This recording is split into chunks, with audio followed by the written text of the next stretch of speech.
બુરખામાં જોવા મળતી આ મહિલા અન્ય કોઈ નહીં પરંતુ રૂબી છે, જેણે પોતાના જ પતિની પ્રેમી તથા તેના સાગરીતો સાથે મળીને હત્યા કરી દીધી હતી.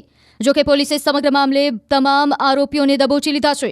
આ કહાની બોલિવૂડની દ્રશ્યમ ફિલ્મ જેવી જ છે. ઘટના જાણે એમ બની કે અમદાવાદના ફતેવાડી વિસ્તારમાં રહેતા એક યુવકને તેની જ પત્ની અને તેના પ્રેમીએ મોતને ઘાટ ઉતારી પોતાના જ ઘરના રસોડામાં દાટી દીધો હતો. હચમચાવી નાખતી આ હત્યાનો બનાવ આજથી 1 વર્ષ પહેલા બન્યો હતો, પરંતુ કોઈની જાણ થઈ ન હતી. જોકે ક્રાઇમ બ્રાન્ચને તાજેતરમાં આ ઘટના અંગેની જાણ થતાં ક્રાઇમ બ્રાન્ચની ટીમ એક્શનમાં આવી હતી અને 4 લોકોને દબોચી લીધા. પ્રાથમિક પૂછપરછ દરમિયાન ખુલાસો થયો હતો કે ઇમરાન છરી લઈને આવ્યો હતો અને રૂબીએ પોતાના પતિના પગ પકડી રાખ્યા હતા. ત્યારબાદ રહીમ અને મહસીને મૃતકના હાથ પકડ્યા અને ઇમરાને તેને છરીના ઘા ઝીકીને હત્યા કરી દીધી. ત્યારબાદ મૃતકને ઘરમાં જ દાટીને તેના પર રસોડું બનાવી દેવાયું હતું. હાલ પોલીસે ત્યાં ખોદકામ કરતા માનવ કંકાલ મળી આવ્યું છે. સાથે જ પોલીસે આરોપીની ધરપકડ કરીને કાયદેસરની કાર્યવાહી હાથ